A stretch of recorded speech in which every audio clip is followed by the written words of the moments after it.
Hello students, welcome to परचम classes. मेरा नाम यशोवर्धन मिश्रा है और ये है आपका वीकली करंट अफेयर सेशन। तो आज के सेशन में हम 11 अगस्त से लेकर 17 अगस्त के जो भी इंपॉर्टेंट करंट अफेयर्स थे जिसको हमने डीसीए में कवर किया था उसको हम यहाँ पे एक साथ कवर करने वाले हैं। ये सेशन बहुत ही फ्रूटफुल रहेगा उन बच्चों के लिए जो वर्किंग है और जिनको टाइम नहीं मिलता डेली करंट अफेयर्स देखने के लिए। तो ये इस सेशन में वो सारी चीज़ों को कवर करेंगे। हमारा अप्रोच मैं आपको बता देता हूँ। पहले हम एमसीक्यू सॉल्व करेंगे उस पर बेस्ड, जो न्यूज़ है फिर उसको एक एक करके हम देखने वाले हैं। आपका फोकस रहना चाहिए उस पर्टिकुलर न्यूज़ से रिलेटेड जो भी इंपॉर्टेंट फैक्ट हैं वो याद करना, सो दैट आपका क्वेश्चन एग्जाम में सॉल्व हो जाए। ठीक है, इंफॉर्मेशन ओवरलोड नहीं करना है हमें। हर न्यूज़ के जो मोस्ट इंपॉर्टेंट फैक्ट है जिससे सवाल बन सकते हैं उस पर हमारा फोकस रहेगा। चलिए स्टार्ट करते हैं सेशन। सबसे पहले इस वीक में जो भी इंपॉर्टेंट डेज थे उसके बारे में देखते हैं। 12 अगस्त को आपको इंटरनेशनल यूथ डे था जिसका थीम था from clicks to progress, youth digital pathways for sustainable development. Right, तो यूथ पे पूरा फोकस है, डिजिटल टेक्नोलॉजी का यूज करना फॉर सस्टेनेबल डेवलपमेंट इस बार का आपका थीम है। 12 अगस्त को आपको वर्ल्ड एलिफेंट डे मनाया जाता है। आप सबको पता है कि प्रोजेक्ट एलिफेंट 1992 में स्टार्ट हुआ था। देन 13 अगस्त का आपको international left handers day and world organ donation day मनाया जाता है। राइट, 14 अगस्त को आपका मनाया जाता है partition horrors remembrance day in India. 1947 में जो इंडिया पाकिस्तान का पार्टीशन हुआ था उस दौरान जितनी लाइफ्स और डेथ्स गई थी, ठीक है, उस हॉरर को, उस डेथ्स को रिमेंबर करने के लिए डे मनाया जाता है। देन 15 अगस्त आपको पता है इंडिया का इंडिपेंडेंस डे था। इस बार हम 78th इंडिपेंडेंस डे अपना मनाए हैं। देन 15 अगस्त को आपका day of the assumption of Virgin Mary था जिसमें जीसस क्राइस्ट की जो मदर हैं वो अर्थ छोड़ के वो गॉड के अबोर्ड में जाती हैं। 17 अगस्त आपका इंडोनेशियन इंडिपेंडेंस डे था and 17 August was Gabon independence day. Gabon is a country. Alright, next देखते हैं आपका इंपॉर्टेंट अपॉइंटमेंट्स। इस बार इस हफ्ते कौन कौन से इंपॉर्टेंट अपॉइंटमेंट्स थे। तो टीवी सोमनाथन को नया कैबिनेट सेक्रेटरी अपॉइंट किया गया है। Harish Dudhani is the member of the central electricity regulatory commission. ठीक है, इसके ये मेंबर नियुक्त हुए हैं। प्रवीणा राय आपकी एमडी एंड सीईओ बनी है multi commodity exchange of India limited जिसे एमसीएक्स बोलते हैं। क्लियर। विनय मोहन क्वात्रा को India ambassador to the US है, ये नए हमारे एम्बेसडर हैं। शालिनी सिंह आपकी डीजीपी बनी है पुडुचेरी की। देन ललिता नटराज आपकी बनी है CEO of NPCI Bhim services limited. Basically NPCI जो है national payment corporation of India, उसका एक नया विंग बना है जिसका नाम है एनपीसीआई भीम। तो उनकी नई सीईओ ललिता नटराज को बनाया गया है। क्लियर। देन राजकुमार चौधरी को बनाया गया CMD of national hydro electric power corporation, NHPC का नया सीईओ है। ठीक है, ये बने हुए हैं। तो ये हमारे इंपॉर्टेंट अपॉइंटमेंट्स थे। कुछ और होंगे अगर आज के तो उसको आगे कवर करते हैं। चलिए नेक्स्ट आपका क्वेश्चन है। हम क्वेश्चन करेंगे पहले, उससे बेस उसकी जो अगली न्यूज़ है उससे क्वेश्चन से रिलेटेड वो हम अगले स्लाइड में कवर करेंगे। तो क्वेश्चन था, who is the author of the book 75 great revolutionaries of India. A Rajiv Gandhi, B Bhim Singh, C Harivansh Narayan Singh और डी जवाहरलाल नेहरू। तो correct answer is B Bhim Singh है इसके ऑथर।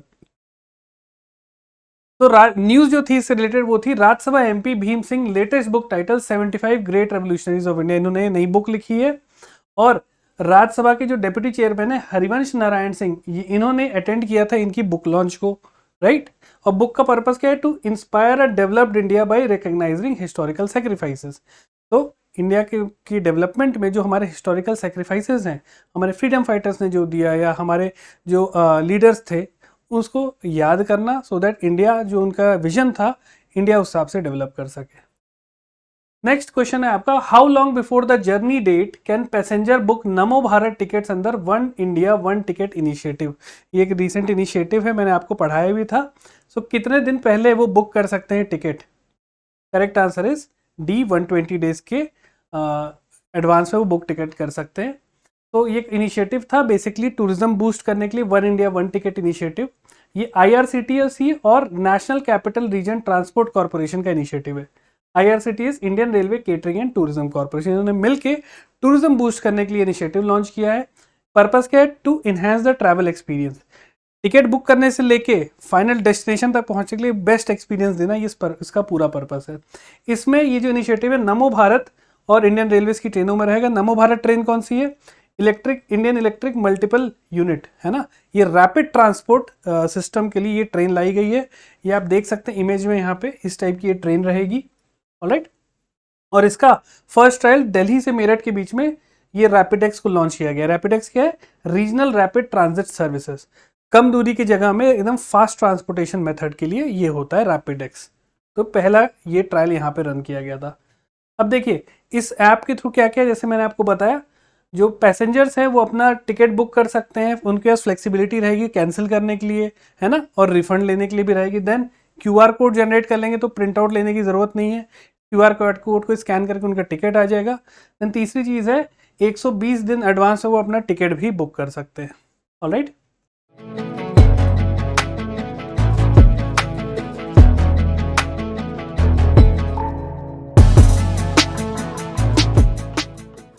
चलिए। Then third question is who is honoured with the first book Brahma Sahitya Puraskar in 2024? Right, so B Jeyamohan, option B is MT. Vasudevan Nair, option C is C Annadurai, D is Kamala Das. तो बताइए correct answer है आपका A B Jeyamohan को ये first book Brahma Sahitya पुरस्कार मिला है। Right, तो ये तमिल और मलयालम राइटर हैं, इस दो लैंग्वेज में लिखते हैं, है ना। और ये जो अवार्ड है इसमें लगभग 2 लाख का प्राइज मनी है। एंड थर्ड चीज़, इन्होंने ये काफ़ी एक्लेम्ड ऑथर भी हैं। इन्होंने जो किताब लिखी है वो है आपकी वेन मू रासू द वाइट ड्रम, और इसको वर्ल्ड की लॉन्गेस्ट नॉवेल भी बोलते हैं। तो किताब का नाम, इन पर्सन का नाम और किस लैंग्वेज में लिखते हैं इतना याद रखिएगा, ठीक है। चलिए, and he is the person, अगर आप यहाँ पे देख सकते हैं तो ही इज़ द पर्सन जिनको ये अवार्ड मिला है। ऑलराइट, चलिए next question is which organisation recently awarded names to the Kalpataru ridge, Ashoka sea mount and Chandragupta ridge? ये हमने करंट अफेयर्स में कवर किया था, अभी मैं आपको बताता हूँ। तो बताइए करेक्ट आंसर क्या है, किस ऑर्गेनाइजेशन ने ये नेमिंग की है इंडियन ओशन में पाए जाने वाले इन रिजेस को? IMO international maritime organisation and UNESCO international hydrographic organisation and UNESCO intergovernmental oceanographic commission, जिसे IOC बोलते हैं। C is IOF and UNESCO ने मिलकर, या डी ICO जो international commission of oceanography and united nation environment programme. तो correct answer है इसका B, international hydrographic organisation and UNESCO intergovernmental oceanographic commission, जिसे IOC बोलते हैं। तो आप IHO प्लस IOC याद रखिएगा, आपका आंसर बन जाएगा, ठीक है। सो ये बेसिकली ये 3 नए रिजेस हैं जो इंडियन ओशन में पाए गए हैं। यहाँ पे आप देख सकते हैं रिजेस मतलब क्या होता है, ऊंचा है थोड़ा सा, जिसकी थोड़ी एलिवेशन रहती है, वैसा स्ट्रक्चर, ठीक है। तो एक का नाम चंद्रगुप्त रखा गया, एक का नाम अशोका रखा गया है। सी माउंट जैसे मैंने पहले भी आपको बताया, ओशन के अंदर वाला पहाड़, ठीक है, उसे सी माउंट बोलते हैं। जैसे हमारे अर्थ के सरफेस पे पहाड़ होते हैं, वैसे ओशनिक सरफेस पे भी बहुत सारे पहाड़ हैं। राइट, कल्पतरु रिज, तो ये नाम दिया गया है। चंद्रगुप्त आपको पता है, चंद्रगुप्त मौर्य डायनेस्टी से थे। अशोका भी आपको पता है मौर्यन किंग थे, ठीक है। कल्पतरु क्या होता है, विश ग्रांटिंग ट्री, ऐसा पेड़ जिससे आपके सारी इच्छाएं पूरी हो सकती हैं। तो ये आपको 3 नाम दिए गए थे, ठीक है। तो यहाँ पे सारे वो चीज़ दी गई हैं, Ashoka sea mount, Chandragupta ridge. क्या है ये, रिज है, सी माउंट है, ठीक है। किसने डिस्कवर किया था, आप देख सकते हैं रशियन सी वेसल, रशियन शिप ने किया था। किस ईयर में किया था ये दिया हुआ है, और किसके नाम पे है ये भी यहाँ पे मेंशन्ड है। तो ये जो मैंने हाईलाइट किए एटलीस्ट ये आप याद रखिएगा, ठीक है। और भी बहुत सारी चीज़ें इंडियन ओशन में पाई गई जो इंडियंस के नाम पे रख दिया गया है। चलिए, fifth question is where was the countries first PM प्रधानमंत्री जनमन कॉलोनी इंस्पेक्टेड, ठीक है। तो A Bhopal, B Indore, C Shivpuri और डी जबलपुर, ये चारों आपके मध्य प्रदेश के जिले हैं। करेक्ट आंसर है आपका सी, शिवपुरी में ये इंस्पेक्ट किया गया है। तो कंट्री का पहला प्रधानमंत्री Janman colony built in Shivpuri जनपद पंचायत। प्रधानमंत्री जनमन योजना क्या है, basically to provide crucial intervention such as पक्के मकान, permanent housing, road connectivity, piped water supply, ऐसी जगहों में जहाँ पे ट्राइबल्स ज़्यादा रहते हैं, है ना। तो ये मिनिस्ट्री ऑफ ट्राइबल अफेयर्स का इनिशिएटिव है, और उसमें मिनिस्ट्री ऑफ ट्राइबल अफेयर्स कई सारी मिनिस्ट्रियों के साथ मिलकर ये काम कर रही है। तो अगर आप देख सकते हैं शिवपुरी कहाँ पे है, ये देखिए मध्य प्रदेश का मैप है, यहाँ पे आपका शिवपुरी है, ठीक है, नॉर्थ ऑफ MP। चलिए, next question was which honour was conferred upon president Droupadi Murmu by Timor Leste. Timor Leste country है, आपको पता है, आइलैंड नेशन है, उन्होंने रिसेंटली अवार्ड दिया है। कौन सा अवार्ड था, देखें, correct answer is B, grand collar of the order award इन्होंने मिला है। देखिए मुझे लग रहा है आप यहाँ पे ध्यान रखिएगा, जो चीज़ मैं फैक्ट आपको बता रहा हूँ आपको उतना ध्यान रखना है, पूरी चीज़ें याद करने की आपको ज़रूरत नहीं पड़ेगी। तो प्रेसिडेंट मुर्मू तिमोर लेस्टे गई। पहले तिमोर लेस्टे देख लेते हैं कहाँ पे है। बेसिकली अगर आप ये देख रहे हैं, this is Australia, alright. Australia के ऊपर यहाँ पे आइलैंड है,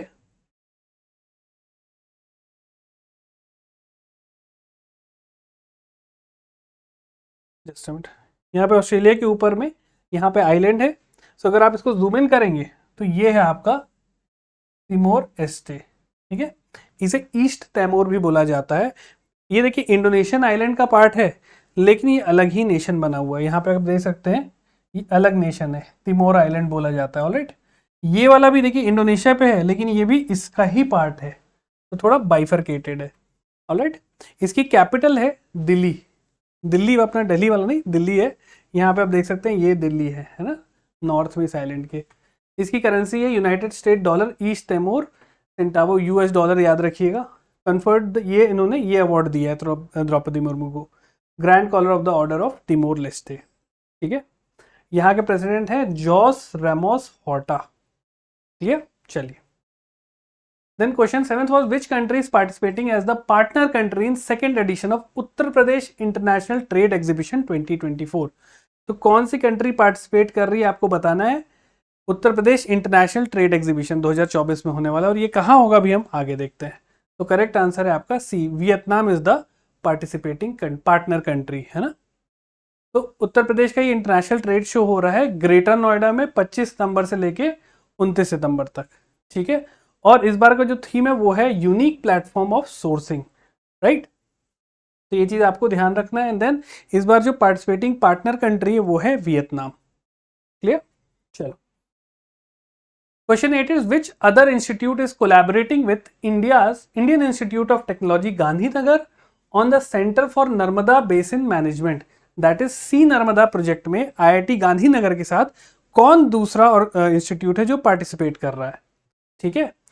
IIT Delhi, IIT Kanpur, IIT Indore या IIT Ropar. Correct answer is IIT Indore. देखो ये दोनों आईआईटीज मिलके ये सी नर्मदा करके सेंटर फॉर्म कर रहे हैं। उनका पर्पस क्या है, पर्पस है road map banana for comprehensive rejuvenation and conservation of Narmada river system. Basically Narmada का कंजर्वेशन करना, उसका पूरा रोड मैप तैयार करना, ये इसका पर्पस है। सो IIT Gandhinagar along with IIT Indore मिलके सी नर्मदा करके आपका सेटअप कर रही हैं, ठीक है, सेंटर बना रही हैं। Next question is in which state is the Guru Ghasidas Tamor Pingla tiger reserve located. ये बहुत इंपॉर्टेंट है, आपसे पूछा जा सकता है। ए छत्तीसगढ़, बी उत्तर प्रदेश, सी मध्य प्रदेश और D Orissa. Correct answer is ए छत्तीसगढ़। तो जो न्यूज थी, Chhattisgarh approves country third largest tiger reserve. Third largest tiger reserve, very very important. तो देखो ये छत्तीसगढ़ का मैप है, तो आप यहाँ पे फोकस करिए। यहाँ पे 1 2 3 4 ये 4 जिले हैं। इन चारों जिले के एरिया को मिला के ये गुरु घासीदास तमोर पिंगला टाइगर रिजर्व बनाया गया है, ठीक है। ये कंट्री का चौथा सबसे लार्जेस्ट रिजर्व होगा, ऑलराइट। और एक डिस्ट्रिक्ट कौन से हैं, मनेन्द्रगढ़, कोरिया, सूरजपुर एंड बलरामपुर। ये 4 जिलों को मिला के बनाया गया। तो अगर आप जूम करेंगे तो यहाँ दिख जाएगा, ये कोरिया है, ठीक है, ये आपका सरगुजा है, ऑलराइट। यहाँ पे इसके बगल में आपका बलरामपुर है और ऊपर साइड आपका मनेन्द्रगढ़ है, ठीक है, ये आपका मनेन्द्रगढ़। तो ये 4 जिलों को मिला के बनाया गया, ठीक। तो ये छत्तीसगढ़ का मैप है। मैंने इसको पहले भी बताया था कि एक बार इसको देख लीजिएगा, जो जो इम्पोर्टेंट आपको यहाँ पे, जैसे जैसे देखिए मैं कुछ इंपॉर्टेंट को मार्क कर देना, आप याद रखिए। जैसे अचानक मार वाइल्ड लाइफ सेंचुरी है, ये रिसेंटली इसको बायोस्फीयर रिजर्व भी बनाया गया, तो ये याद रखिएगा। ये आपका तमोर पिंगला हो गया, ठीक है, ये समारस वाइल्ड लाइफ सेंचुरी हो गया। देन एक आपका यहाँ बहुत इंपॉर्टेंट है इंद्रावती नेशनल पार्क, ठीक है। तो ये कुछ नाम याद रखिएगा, छत्तीसगढ़ में इंपॉर्टेंट वाइल्ड लाइफ, ठीक है। सो ये गुरु घासीदास चौथा है। सबसे बड़ा कौन सा, आंध्र प्रदेश का नागार्जुन सागर श्रीशैलम टाइगर रिजर्व। ये कंट्री का सबसे लार्जेस्ट है, लगभग 3296 किलोमीटर का इसका एरिया है। देन सेकेंड नंबर पे मानस टाइगर रिजर्व असम, ये सेकेंड लार्जेस्ट है, ठीक है। तो ये नाम याद रखिएगा। आगे बढ़ते हैं। नेक्स्ट आपका था where was the grain ATM Annapurti launched, किस स्टेट ने ये लॉन्च किया, किस सिटी ने ये लॉन्च किया है? Mumbai, Kolkata, Bhubaneswar and Hyderabad. Correct answer is C, Bhubaneswar.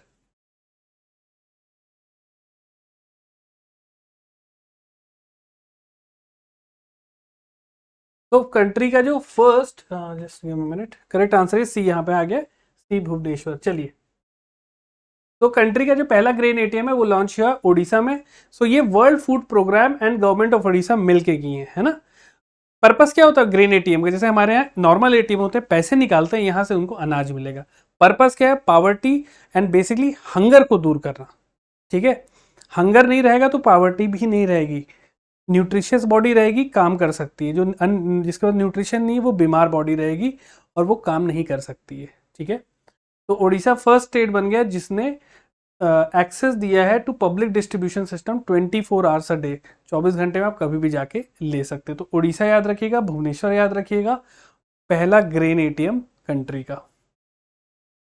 Next question is with reference to प्रधानमंत्री आवास योजना अर्बन, जिसे शॉर्ट में PMAAY बोलते हैं, 2.0 scheme, consider the following statement. This scheme provides financial assistance to middle class family only. Second statement है the government will provide a maximum subsidy of rupees 1.8 lakhs to eligible beneficiaries over 5 years। And third statement है under the interest subsidy scheme beneficiary can receive a 4% interest subsidy on the first 8 lakhs of a loan. तो आपको बताना है इनमें से कौन सा statement सही है। 1 and 3, 2 and 3, C, 1, 3 and 4 या D, तीनों स्टेटमेंट सही है। तो करेक्ट आंसर इज बी, केवल 2 और 3 स्टेटमेंट सही है। फर्स्ट इज रॉन्ग बिकॉज ये EWS के लिए भी है, केवल मिडिल क्लास के लिए नहीं है। तो ये आपकी पूरे न्यूज़ थी। PM आवास योजना 2.0 को लॉन्च किया गया, जिसके तहत 1 करोड़ हाउसेस को बनाना है for urban poor and middle class family. तो अर्बन पुअर भी यहाँ पे आते हैं, ठीक है। लगभग 2.30 ट्रिलियन का यहाँ पे असिस्टेंस मिलेगा। ऑलराइट, यहाँ पे कुछ और डिटेल्स हैं, देखिए। टोटल आउटले स्कीम का है लगभग 3 लाख करोड़, 2 करोड़ और हाउसेस बनाने इन द नेक्स्ट 5 years। तो काफ़ी बड़ा इसका टारगेट है। ऑलराइट, हमारे लिए इंपॉर्टेंट क्या होता है इस स्कीम के बारे में, प्रधानमंत्री आवास योजना, इसको देख लेते हैं। तो ये 2015 में लॉन्च की गई थी। पर्पस क्या था इस स्कीम का? स्कीम का पर्पस था to provide all weather pucca houses to eligible candidates in urban areas. Urban areas में जो एलिजिबल कैंडिडेट्स हैं उनको pucca houses, all weather pucca houses, है ना।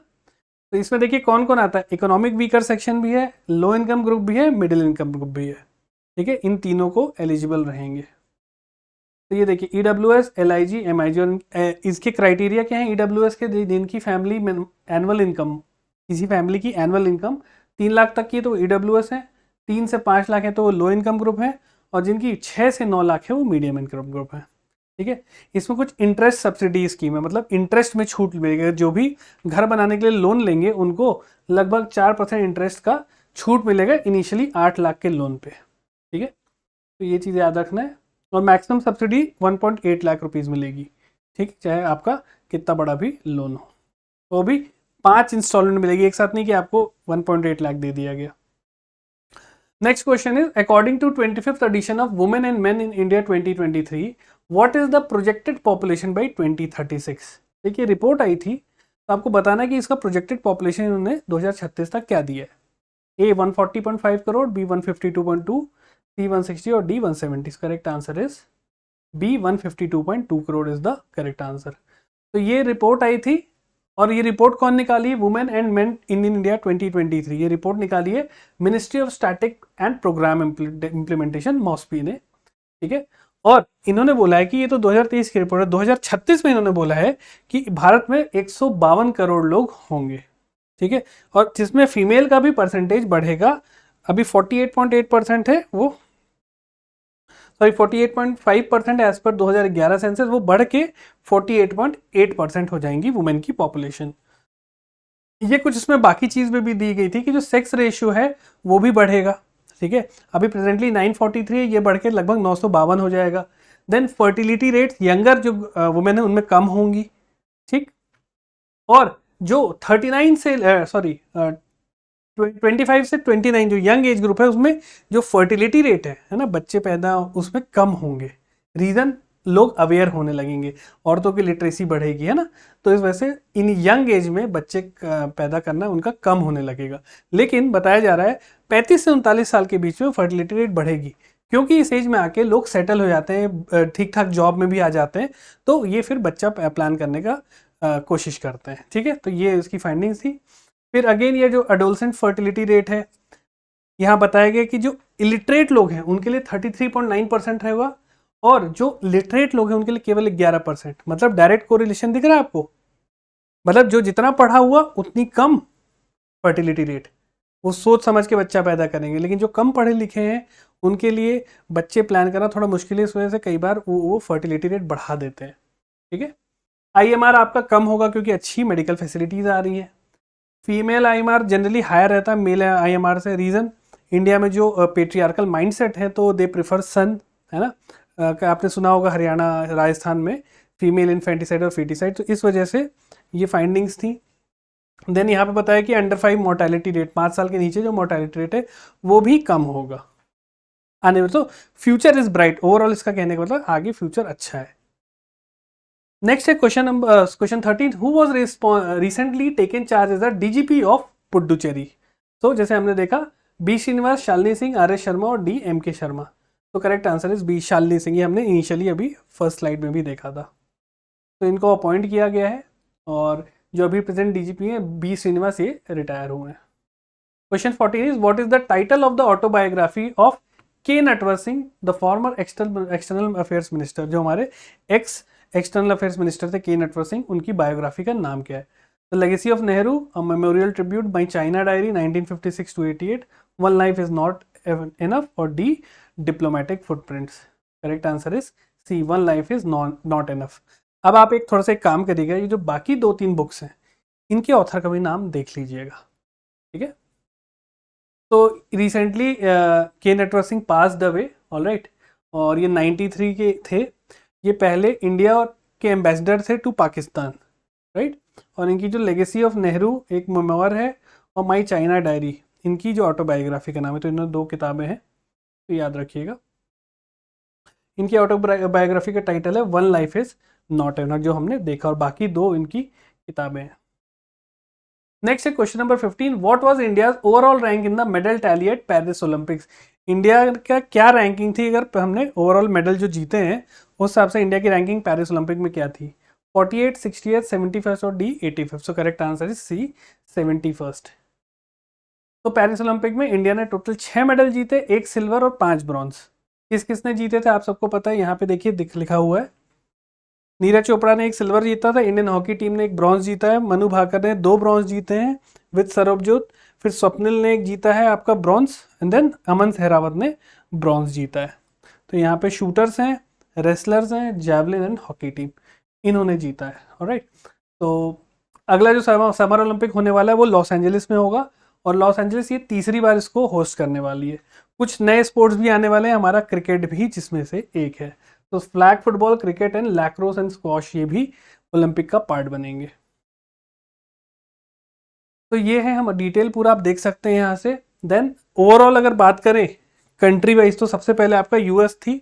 यूएस ने टोटल 126 मेडल जीते, 40 गोल्ड थे। चाइना ने भी 40 गोल्ड जीते, लेकिन टोटल मेडल 91 थे। थर्ड पे जापान था, fourth Australia, fifth France and India 71st। Improve करना पड़ेगा इंडिया को आने वाले टाइम में। Question 16 is consider the following statement regarding the national institution ranking framework of 2024। पहला स्टेटमेंट है IIT Madras was ranked 3rd in the overall category. Statement 2, the Indian Institute of Science Bengaluru was ranked 1st in the university category. तो आपको बताना है कौन सा correct statement है। Both statement are correct, only one is correct, only two is correct, neither of the statement are correct. A is the correct answer, both are correct. Alright, तो यहाँ पे थोड़ा सा करेक्शन है ना, मैं अभी आपको बताता हूँ। पहले एक बार मैं न्यूज़ समझा देता हूँ, फिर बताऊंगा यहाँ पे क्या correction. This is not the answer, just a minute, एक बार वेट करिएगा। तो देखिए, यूनिवर्सिटी में जो कैटेगरी में IISc बैंगलोर ने अलग अलग कैटेगरीज के हिसाब से यहाँ पे रैंकिंग आई है। तो यूनिवर्सिटी वाली कैटेगरी में IISc बैंगलोर नंबर 1 पे है। मैनेजमेंट की कैटेगरी में IIM अहमदाबाद ने टॉप किया है। इंजीनियरिंग की कैटेगरी में IIT मद्रास ने टॉप किया है। ठीक है, लॉ में आपका नेशनल लॉ स्कूल बैंगलोर है। मेडिकल पे एम्स है, ठीक है। और एक है ओवरऑल कैटेगरी। तो यहाँ पे ध्यान रखिएगा, जो ओवरऑल कैटेगरी है इसमें आईआईटी मद्रास फर्स्ट पे, तो यहाँ थोड़ा करेक्शन है, ठीक है। तो ये स्टेटमेंट आपका गलत है, because IIT Madras overall category में फर्स्ट स्पॉट पे थी, ठीक है। तो ये याद रखिएगा। तो यहाँ पे ए नहीं होगा आंसर, यहाँ पे सी हो जाएगा आंसर। सी इज द करेक्ट, केवल सेकेंड स्टेटमेंट करेक्ट है, ये रॉन्ग है, ठीक है। यहाँ थोड़ा करेक्शन है, इसको देख लीजिएगा। नेक्स्ट है आपको, what is the primary objective of JUICE mission of the European Space Agency? To explore the ring of Saturn, to study the sun's magnetic field, to conduct detailed exploration of Jupiter and its icy moons, to investigate the surface of Mars. तो यूरोपीय अंतरिक्ष agency juice की mission का प्राथमिक उद्देश्य क्या है आपको बताना। करेक्ट आंसर है बेसिकली जुपिटर की मून्स को के ऊपर ये एक्सप्लोरेशन के लिए, ठीक है। तो ये देखिए, ये JUICE mission European Space Agency का है, ऑलराइट। और ये न्यूज में क्यों था? Because JUICE mission set to break record with lunar Earth fly by, ठीक है। सन मून और अर्थ के बहुत पास से बहुत जल्दी ये जाने वाला है, और ये अर्थ और मून की ग्रेविटी यूज करके मनूवर्स करेगा। आपके लिए इंपॉर्टेंट क्या है? जूस मिशन का डिटेल वो देखते हैं। तो देखिए इसका पर्पस क्या है, यहाँ समझते हैं। इसका जो टारगेट है वो है बेसिकली जुपिटर के 3 मून। जुपिटर के 3 मून से पहला है आपका आयोवा, दूसरा है यूरोपा और तीसरा है गैनीमीड। और गैनीमीड पे मेजर फोकस रहेगा, ठीक है। ये गैनीमीड इतना बड़ा है, मतलब ये अर्थ वगैरह से भी ज्यादा बड़ा है, इस साइज का मून है। तो Ganymede the largest moon in the solar system, larger than the Pluto, planet Pluto and mercury, and Pluto से भी बड़ा, इतना बड़ा उसका मून है। इस पे पूरे मिशन का फोकस रहेगा, ठीक है। मिशन का ऑब्जेक्टिव क्या है? Detailed exploration of Jupiter and its icy moons और पोटेंशियल हैबिटेबल एनवायरनमेंट, मतलब क्या इंसानों के रहने लायक वहाँ पे एनवायरनमेंट है, इसकी खोज करना। और ये 2031 में यहाँ पे पहुंचेगा। तो ये पूरी इसकी डिटेल है, ये देख लीजिएगा। चलिए नेक्स्ट है, on which date is Patriots Day observed in Manipur? 13 अगस्त, 15 अगस्त, 26 जनवरी या 2 अक्टूबर? तो करेक्ट आंसर इज ए, 13 अगस्त को पेट्रियट्स डे मनाया जाता है मणिपुर में। अब ये क्यों मनाया जाता है आप समझते हैं। सो मणिपुर ने ऑब्जर्व किया है Patriots Day with tribute to Anglo Manipuri war martyrs. Basically 1891 में एंग्लो मणिपुरी वॉर हुई थी। एंग्लो मतलब इंग्लिश, ब्रिटेन, ब्रिटिश और मणिपुरी लोगों के बीच में वॉर हुई थी, जिसमें बहुत सारे लोगों की डेथ हुई थी। उन लोगों की याद में ये डे मनाया जाता है, ऑलराइट। थोड़ा सा मैं आपको यहाँ पे इसका टाइमलाइन बता देता हूँ बहुत जल्दी। तो 1891 में क्या हुआ था, मणिपुर में डिस्प्यूट स्टार्ट हुआ कि भाई क्या ये इंडिया का पार्ट है कि अलग रहेगा, इसके ऊपर डिस्कशन स्टार्ट हुआ और ब्रिटिश इसमें इंटरफेयर करने लगे। फिर क्या हुआ, 24 मार्च 1891 में ब्रिटिश क्या होते हैं, ब्रिटिश पॉलिटिकल एजेंट और कुछ ऑफिशियल को मणिपुर में मार दिया गया। तो ब्रिटिश गुस्सा हो गया, तो ब्रिटिश ने अप्रैल 1891 में क्या किया, एक मिलिट्री अटैक किया मणिपुरीज के ऊपर। देन 27 अप्रैल 1891 को क्या हुआ, battle eight Kangla palace, Kangla palace की बैटल हुई और ब्रिटिश ने बहुत बुरी तरीके से इन लोगों को हराया। और मई 1891 में मणिपुर को इन्होंने फॉर्मली एनेक्स कर लिया, ठीक है, अपना हिस्सा बना लिया। और तिकेंद्रजीत सिंह जो वहां के लीडर थे उनको 13 अगस्त 1891 में एग्जीक्यूट किया। उनके साथ जो और भी फाइटर्स थे उनको भी एग्जीक्यूट किया। तो ये टाइमलाइन है, इन लोगों की याद में ये डे मनाया जाता है। चलिए next question is, which organisation developed the fully indigenous kamikaze drone?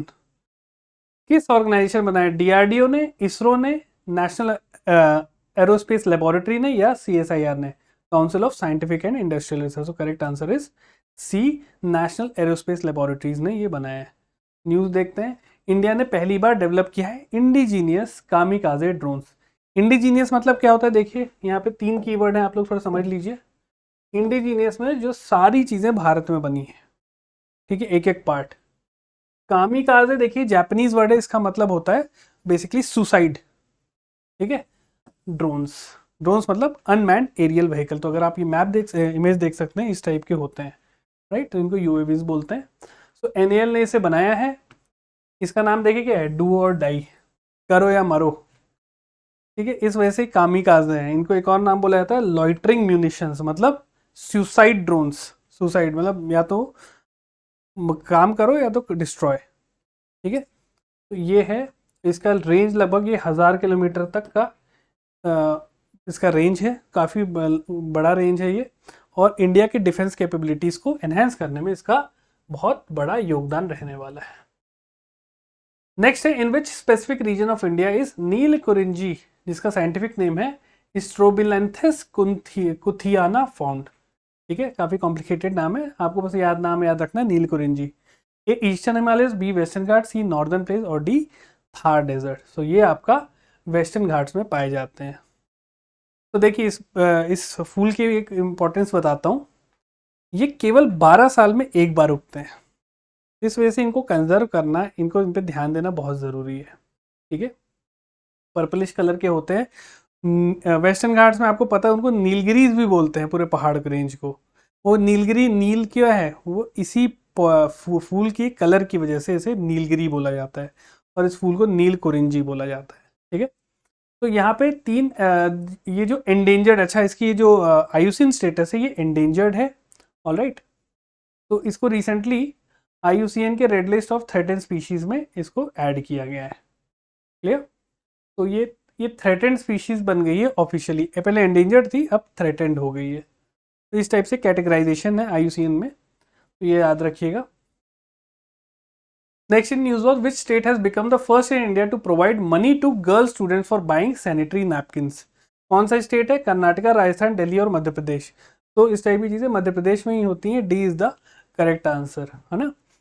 जैसे पहले हमारी लाडली बहना योजना है ना, तो मतलब फीमेल चाइल्ड, गर्ल चाइल्ड पे काफ़ी ज़्यादा ध्यान दिया जा रहा है। ऐसा नहीं कि बाकी स्टेट भी दे रहे हैं, मतलब MP थोड़ा बोलते हैं ना पायनियर स्टेट टाइप होता है। तो बेसिकली MP गवर्नमेंट ने कैश टू गर्ल स्टूडेंट दिया है टू बाई सैनिटरी नैपकिन्स। उनके खाते में 300 रुपये मंथली पहुंच जाएगा, आप फिर उससे सैनिटरी नैपकिन्स ले लें, है ना। तो पहला स्टेट बन गया है, और 300 रुपये दिया जाएगा हर गर्ल स्टूडेंट के अकाउंट में फॉर 1 ईयर। ऑलराइट, और कुछ स्टेट में क्या होता है, जनरली कर्नाटका, राजस्थान और दिल्ली में फ्री सैनिटरी नैपकिन्स ही बांटा जाता है। तो देखिए कई बार क्या होता है, सोशल टाबू जिसे बोलते हैं, मतलब लड़कियां उतनी वो कंफर्टेबल नहीं होती कि जाके वो लेके आए, है ना। तो थोड़ा सा उस चीज़ को दूर करने के लिए इन्होंने बोला कि हम पैसे डाल देंगे, आप ले लीजिएगा। बट देखिए ये बहुत ही डेली चीज़ है, ये नॉर्मल लाइफ का पार्ट है ना। तो जिससे जितना जल्दी लोग इसको एक्सेप्ट करेंगे, ये स्टिग्मा हटेगा, है ना। ये नेचुरल बॉडी का पार्ट है, ये बॉडी का प्रोसेस है, तो इसमें कोई शर्म की बात नहीं है ना। तो हम सभी को इसको समझना चाहिए, छोटे बच्चों को समझाना चाहिए, और स्पेशली गर्ल्स को ज़्यादा से जल्दी अवेयर करना चाहिए। ठीक है, चलिए next question was the safflower variety ISF 300 developed by ICAR, that is ICAR Indian institute of oil seed research, is suitable for which type of cultivation? Only irrigated cultivation, only rainfed cultivation, only dryland cultivation, या both rainfed और dryland cultivation? तो ये basically दोनों, rainfed और irrigated cultivation दोनों के लिए किया जा सकता है। ठीक है, तो recently high yielding safflower variety को डेवलप किया है IIOR ने। देखिए एक मेन ऑर्गेनाइजेशन है ICAR, Indian council of agricultural research. तो इसकी बहुत सारी अलग अलग यूनिट्स हैं, अलग अलग चीज़ों पर ध्यान देती है। तो ये आपकी एक है इनमें से IIOR, ओके, जिसका नाम है Indian institute of oil seed research, जो कि हैदराबाद बेस्ड है, रिमेंबर दिस थिंग। इन्होंने बनाया है आपका हाई यील्डिंग वेराइटी, ऑलराइट, जो कि ड्रॉट रेजिलिएंट भी हैं, बीमारियों से भी रेजिलिएंट रहेंगी, और ये सारी चीज़ें हैं। ठीक है, और ये दोनों रेनफेड और इरिगेटेड एरिया में लगाया जा सकता है। स्पेशली कौन से स्टेट्स में? जो सैफ्लावर ग्रोइंग रीजन है, जैसे आपका महाराष्ट्र, कर्नाटका, आंध्रा, तेलंगाना, छत्तीसगढ़ एंड मध्य प्रदेश। तो ये जो दोनों वेराइटी है, they are found resistant to wilt disease. इस पौधे में काफ़ी कॉमन होता है जिससे, लेकिन ये डिजीज ये लोग रेजिस्टेंट है क्योंकि इसमें कुछ जेनेटिक मॉडिफिकेशन किया, तो इस टाइप का होता है। ये देखिए काफ़ी ब्रांच्ड होते हैं, उनका जो कलर होता है ना, ये यूज ही होते हैं आर्टिफिशियल कलर बनाने के लिए। ठीक है, कई बार इसको यूज़ किया जाता है फूड कलरिंग में, सैफरन जैसे कलर देता है ना, तो उसका एज अ ऑल्टरनेटिव ये यूज़ किया जाता है। नेक्स्ट है आपका question 23, according to the ILO's global employment trend for youth 2024 report, what trend has been observed regarding temporary work in high income countries. तो बेसिकली ILO ने एक रिपोर्ट निकाली, उसमें कुछ ट्रेंड को बताया है कि एम्प्लॉयमेंट रिलेटेड कुछ ट्रेंड निकल के आए हैं। तो पहला है the incidence of temporary work has decreased, B is the incidence of temporary work has remained the same, the incidence of temporary work has risen, temporary work has been eliminated। Temporary work जैसे मतलब जिसमें आपका कोई social security नहीं होती है ना, part time जैसे आप करते हैं, तो इस टाइप की चीज़ों की यहाँ बात की गई है।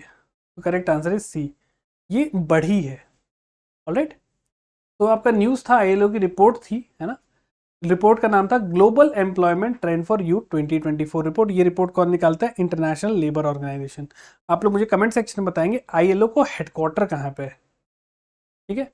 तो यहाँ पे एक फाइंडिंग पाई गई है, देखिए यहाँ पे टर्म है नीट, NEET। इसका मतलब होता है नॉट इन एम्प्लॉयमेंट, एजुकेशन और ट्रेनिंग। मतलब ऐसा यूथ जो 15 से 24 साल के बीच का है, जो ना कि एम्प्लॉयमेंट में है, ना ही एजुकेशन फील्ड में है, ना ही ट्रेनिंग में है किसी, उसे नीट बोलते हैं। जो कि इसमें कम होने चाहिए, ज़्यादा हुआ तो मतलब it is not good thing, ठीक है। तो ये बताया कि काफ़ी ज़्यादा कोविड-19 के बाद इसमें बढ़ोतरी आई है, ठीक है।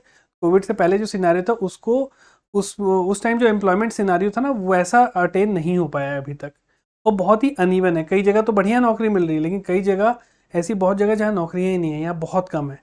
तो बहुत ही अनइवन डिस्ट्रीब्यूशन है उसका। तो देखिए ग्लोबल लेवल पे ये कुछ फाइंडिंग्स थी। तो ग्लोबल यूथ एम्प्लॉयमेंट में बोला गया कि यूथ स्ट्रगल कर रहे हैं, जॉब नहीं मिल रही है। यूथ जो 15 से 24 हैं, जो नीट है, ये हाई नीट रेट है, तो this is not good. Covid के बाद ये रेट हाई है, मतलब ज़्यादा यूथ जिनको ना ही एम्प्लॉयमेंट में, ना ही ट्रेनिंग में, ना ही किसी अदर फील्ड में। Low work versus high income countries में क्या फाइंडिंग है? जो सिक्योर जॉब है केवल 20% है लो इनकम में, और हाई इनकम कंट्री में लगभग 70% के आसपास है। मतलब अच्छे जो डेवलप्ड नेशन है वहाँ पे चीज़ें अच्छी हैं। टेम्पररी वर्क बहुत ज़्यादा बढ़ गया है, ठीक है। देन एशिया और साउथ एशिया का जो कुछ फाइंडिंग है, एशिया पैसिफिक में जो नीट ट्रेंड है वो डिक्लाइन किया है 2019 के बाद, तो यहाँ पे ठीक है, ऑलराइट। लेकिन साउथ एशिया में जो फीमेल का नीट है, औरतों का जो नीट है, औरतें जो इस एज ग्रुप में जो ना ही एम्प्लॉयमेंट में, वो बढ़ा है काफ़ी ज़्यादा। साउथ एशिया में ऐसा क्यों है? साउथ एशिया में कंट्रीज आती हैं इंडिया, पाकिस्तान, अफगानिस्तान, बांग्लादेश, जहाँ पे already women condition is not very good, ठीक है, इस वजह से ये है।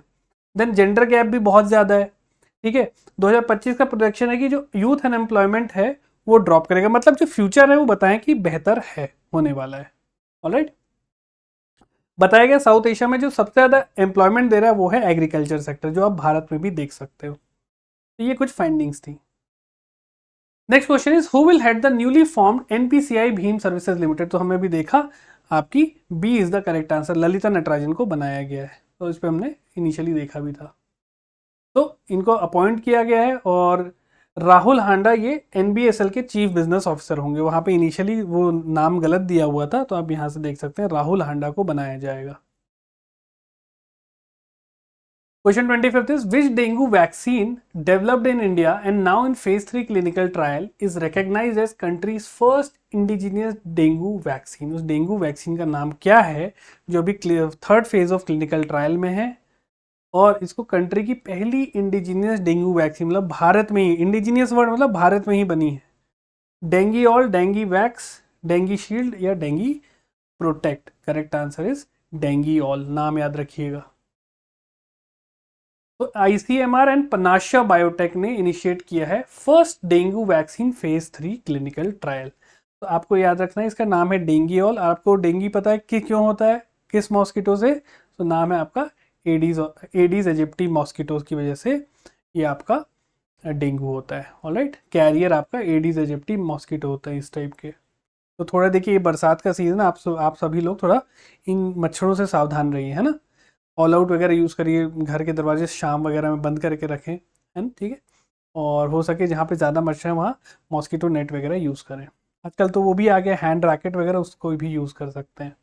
अल्टीमेट हमारा मोटिव क्या है? मच्छरों से बचना। मैं नहीं चाहता कि आप लोग का टाइम बीमार होके गुजरे, है ना। तो next question is question 26, what is the Nankai trough. A volcanic island chain, a mountain range, a major river system and under water subduction zone. तो correct answer is D, under water subduction zone है along the Japanese coast. ठीक है, तो recently Japan ने issue किया first ever mega quake advisory. Earthquake होता है, earthquake का मेगा क्वेक मतलब बहुत ही हायर इंटेंसिटी का अर्थक्वेक। ऑलराइट, तो ये कहाँ पे, ननकाई ट्रफ, जो कि एक सबडक्शन जोन है। अभी मैं आपको बताऊंगा सबडक्शन जोन क्या होता है। तो अभी अर्थक्वेक आया था वहाँ पे 7.1 मैग्नीट्यूड का, जो कि बहुत बड़ा होता है।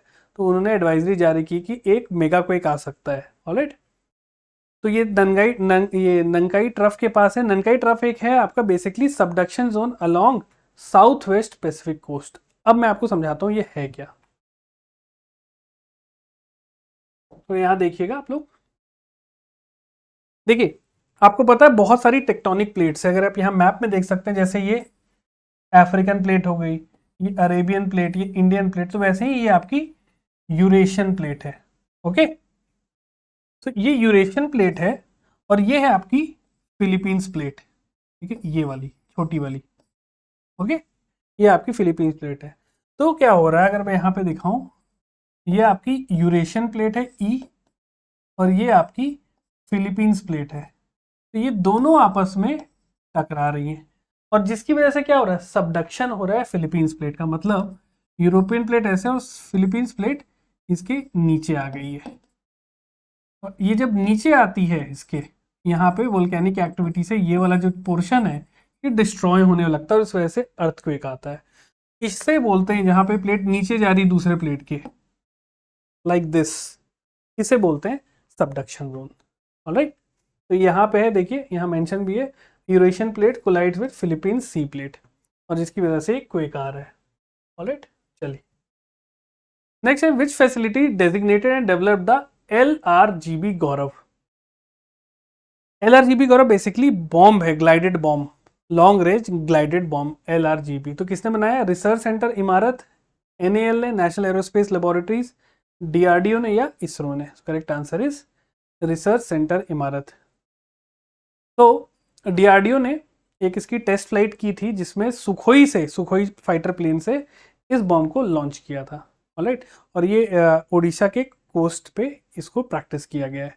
तो इट इज ये गौरव क्या है, Gaurav is a air launch 1000 kg class glide bomb, है ना, and it is capable of hitting targets at long distance. तो ये है इसका पूरा डिटेल। यहाँ पे आप देख सकते हैं ये जो बॉम्ब है, इसको डिजाइन और डेवलप किसने किया है, इंडिजिनियसली हुआ। अगेन यहाँ पे याद है कि सब भारत में हो रहा है, भारत आत्मनिर्भर हो रहा है बाय द रिसर्च सेंटर इमारत, जो कि हैदराबाद में है, और Adani defence and Bharat force जिसको प्रोडक्शन मोड में लाएंगे। सब चीज़ आपको पता ही है, हमारे फेवरेट है ना। चलिए, विथ रेफरेंस टू द मित्र शक्ति military exercise which of the following statement is correct.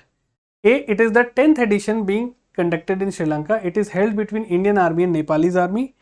C, the previous edition was conducted in Chennai in 2024. D, the exercise lasts for 1 month. Correct answer है आपका A. It is the 10th edition being conducted in Sri Lanka. तो याद रखिएगा, मित्र शक्ति military exercise India और श्रीलंका के बीच में। तो 10वीं एक्सरसाइज अभी रिसेंटली हुई है श्रीलंका के सदर्न प्रोविंस में। ऑलराइट, और ये 12 से 25 अगस्त के बीच में होगी। तो आपको यहाँ ध्यान रखना है country India and Sri Lanka. Next, in which state is the Omkareshwar floating solar plant located? Uttar Pradesh, Maharashtra, Madhya Pradesh और डी गुजरात। मध्य प्रदेश न्यूज में करेक्ट आंसर इज सी। हर चीज अब मध्य प्रदेश में ही हो रहा है नए सीएम के आने के बाद।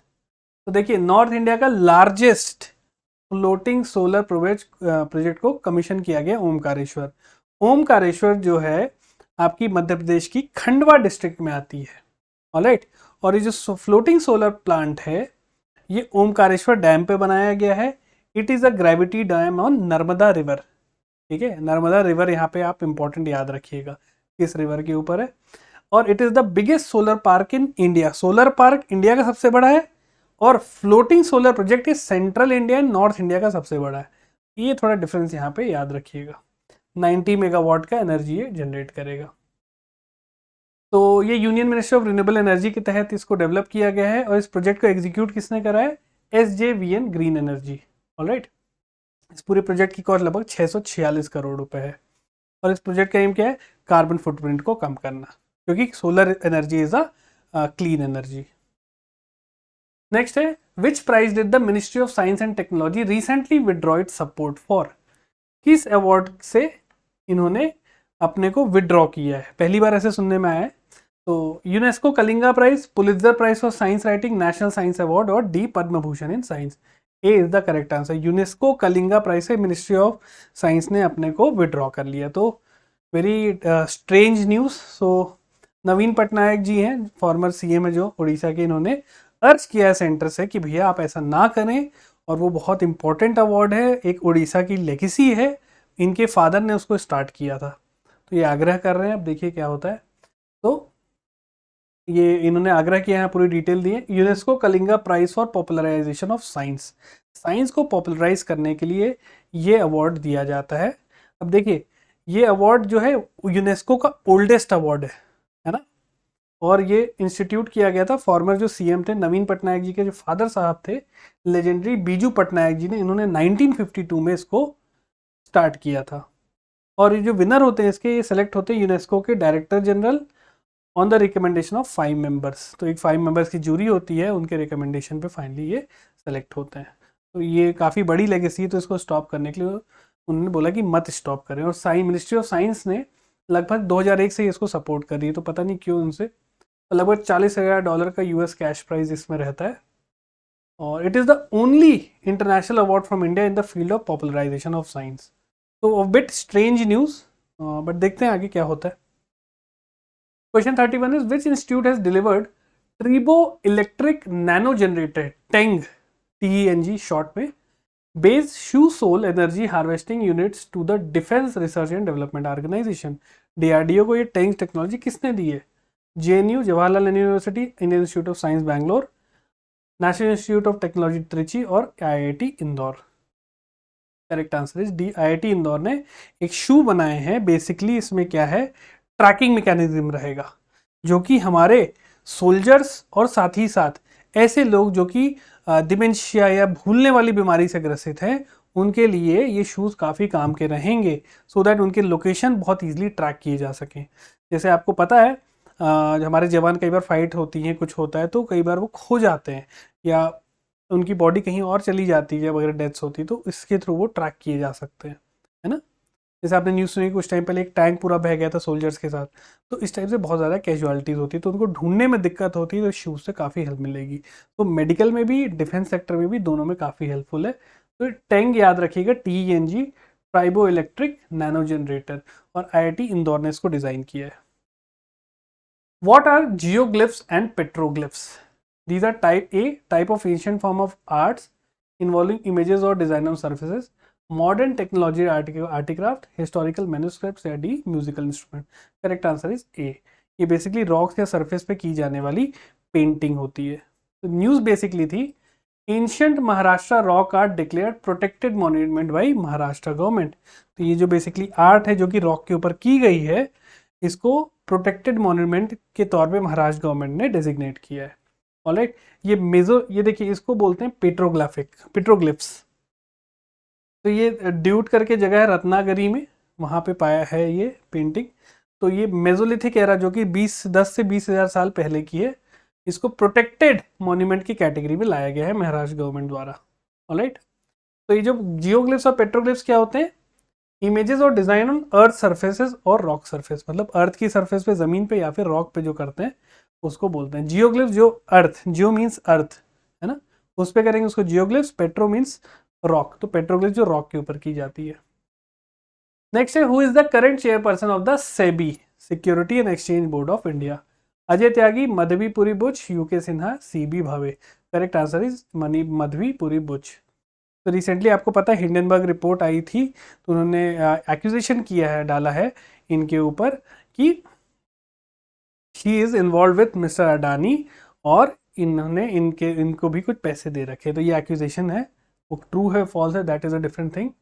तो Hindenburg research alleges SEBI chief, तो ये यूएस में एक शॉर्ट सेलर है। शॉर्ट सेलर जैसे मैंने आपको बताया है कि ऐसी अफवाहें उड़ा दो कि इस कंपनी के शेयर्स गिरने वाले हैं और लोग जिसकी वजह से बेचने लगे, उसका फ़ायदा उठा के आप उस शेयर्स को खरीद लो, ये शॉर्ट सेलिंग होती है। तो ये क्या करते हैं, ये जो रिपोर्ट एजेंसी है ये यही काम करती है। तो ये अलग अलग डिटेल निकालती, प्रोबिंग द इश्यूज, है ना, और ऑफशोर एंटिटीज, इनके बारे में ये पूरी रिसर्च वगैरह करती है। तो इन्होंने एक एक्यूजेशन डाला है कि जो एसएबी चीफ हैं वो और उनके हस्बैंड, इनके पास भी उसके उस पैसे के कुछ शेयर है जो अडानी ने अलग अलग ऑफशोर अकाउंट में डाले हुए हैं, राइट।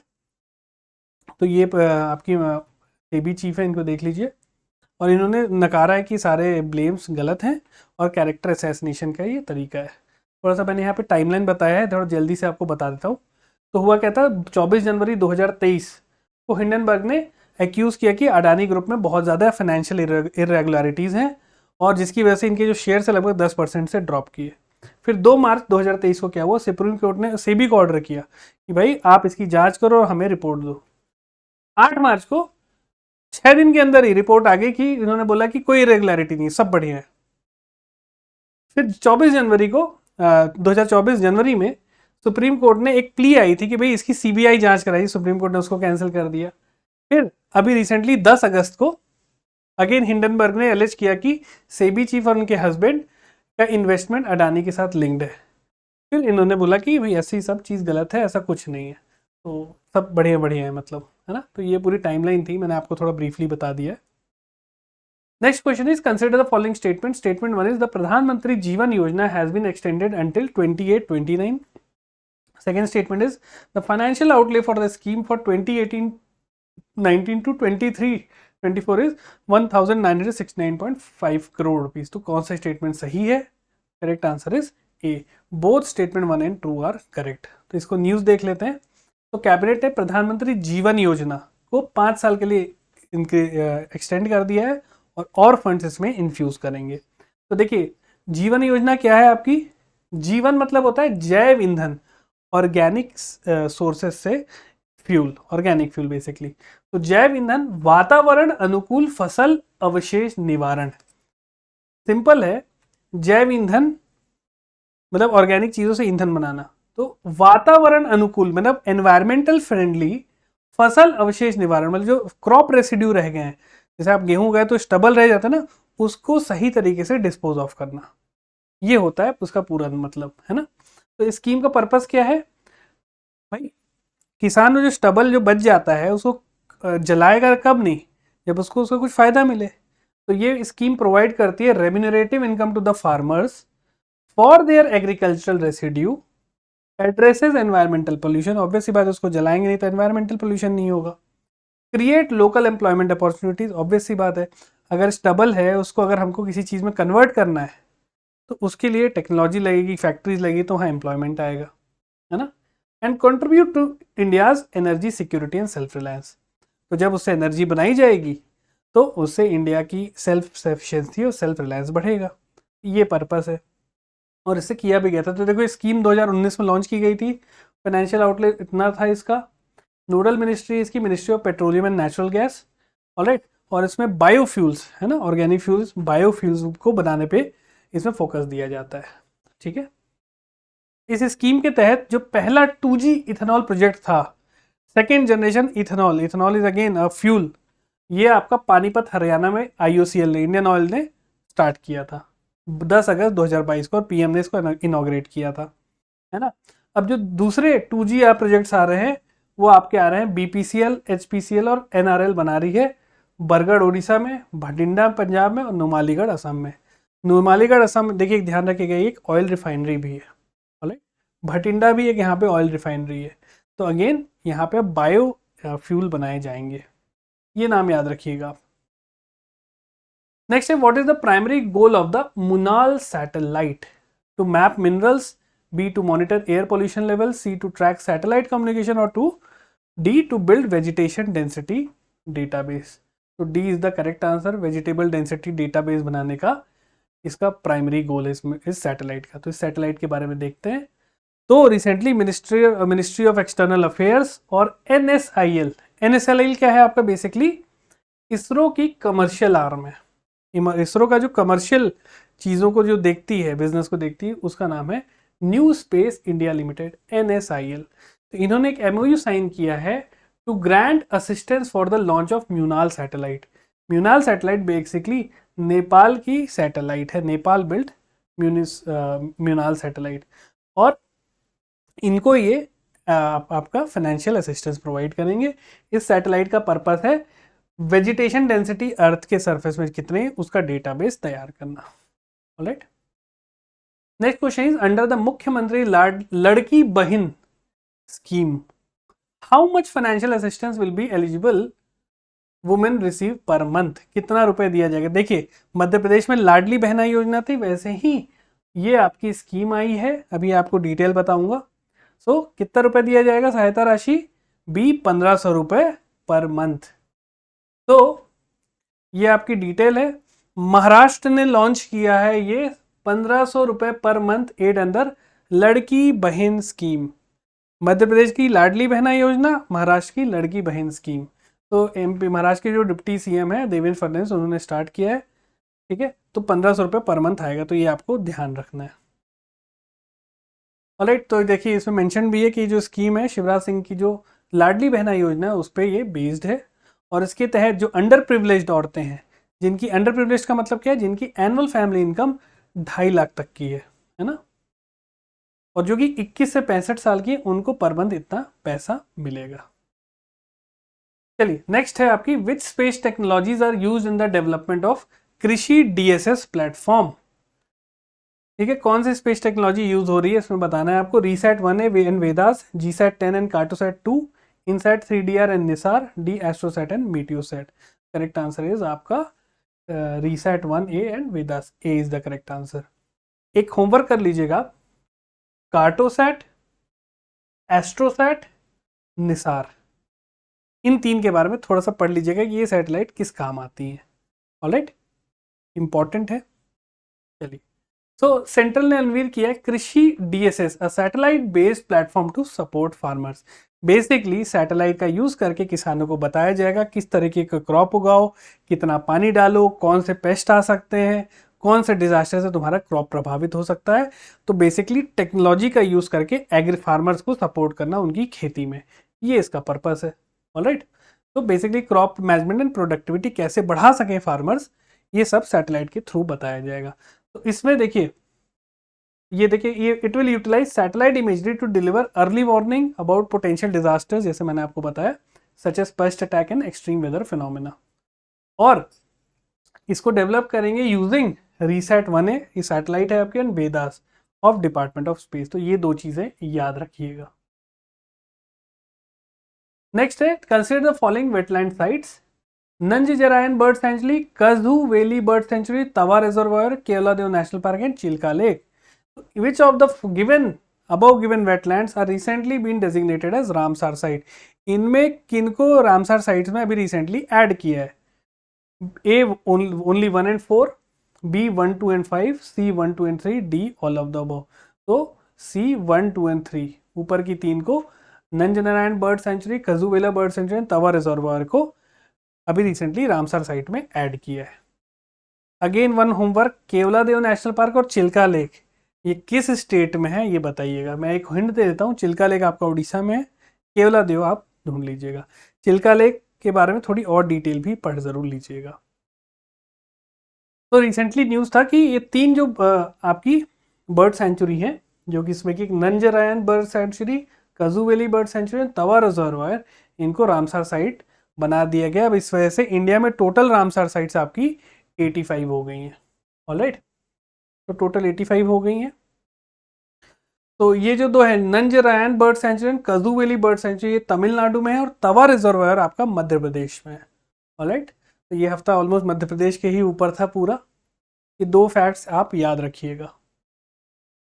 तो देखिए थोड़ा सा बता देता हूँ रामसार साइट्स के बारे में और इंडिया का रिलेशन। सो 1971 में ये देखिए रामसार ईरान में एक जगह है। ऑलराइट, ये याद ध्यान रखिएगा।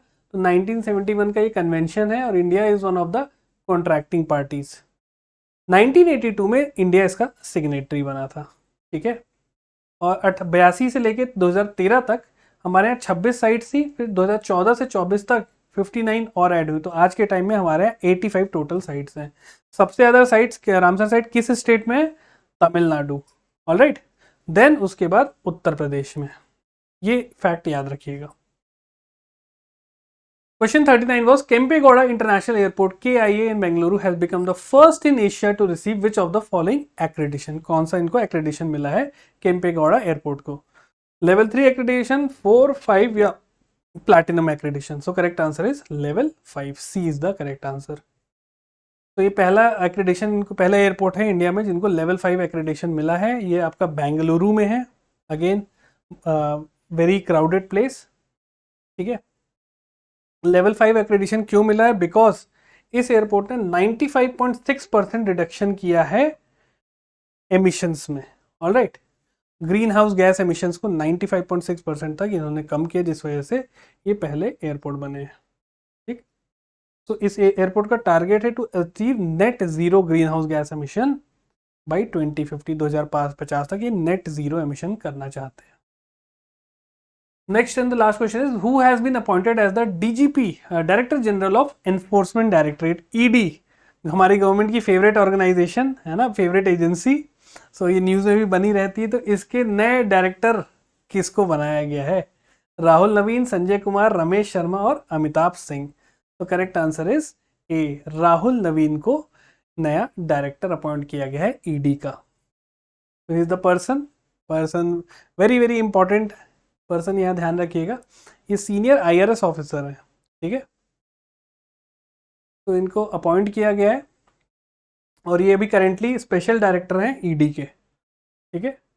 तो 2023 में इनको अपॉइंट किया गया था director of enforcement directorate, in charge director. Alright. तो ये ईडी के बारे में थोड़ा सा देख लीजिए. ये आपकी लॉ एनफोर्समेंट एजेंसी है एंड इकोनॉमिक इंटेलिजेंस एजेंसी. दो चीजें यहाँ पे याद रखिएगा. और enforcing economic laws and fighting economic crimes India. मतलब इकोनॉमी, मुद्रा रिलेटेड जो क्राइम्स हैं, कोई लोन लेके भाग गया, कोई कुछ कहीं चले गया, तो ईडी इसमें रहती है जहाँ भी पैसा रहता है. ऑलराइट. तो ये 1956 से इसका ओरिजिन ट्रेस होता है. When an enforcement unit was formed for handling exchange control laws violation under, देखिए फेरा एक्ट था उस time 1947, foreign exchange regulation act. ठीक है. और फिर 1957 में इसको रीनेम कर दिया गया एनफोर्समेंट डायरेक्टरेट. कौन से एक्ट के तहत ये था, ये याद रखिएगा. नोडल मिनिस्ट्री इसमें कौन सी है? Department of revenue, ministry of finance के अंदर ये आता है. ऑब्जेक्टिव क्या है ईडी में? अगेन इकोनॉमिक क्राइम्स को दूर करना. देखिए किस एक्ट के तहत ये काम करती है? 3 एक्ट के तहत. ठीक है. पहला है आपका फॉरेन एक्सचेंज मैनेजमेंट एक्ट 1999, दूसरा है prevention of money laundering act 2002 and then fugitive economic offenders act 2018. ये 3 एक्ट जो हैं, इसके थ्रू इसका जो पर्पस है इकोनॉमिक क्राइम्स को रोकना. ऑलराइट. तो ये 3 एक्ट्स के नाम याद रखिएगा. Now the question of the day, जिसका आंसर मैं आपको अगले सेशन में बताऊंगा. Who has been appointed as the chairman of young India skill university in Telangana? A Ratan Tata, B Mukesh Ambani, C Anand Mahindra और डी कुमार मंगलम बिरला. तो आप लोग मुझे करेक्ट आंसर इसका बताइएगा कमेंट सेक्शन में. नेक्स्ट सेशन में इसका मैं आपको सही जवाब बताऊंगा. ठीक है. सो ये आपका था वीकली करंट अफेयर्स. हमने बहुत अच्छे तरीके से क्विकली इसको कवर किया है. क्वेश्चन आपको कराया और जो भी मैंने की फैक्ट्स बताए आप उसको याद रख लीजिएगा. That would be sufficient for solving the question. ठीक है. चलिए आपसे मैं अगले सेशन में मिलता हूँ. Till then have a excellent day. जय हिंद.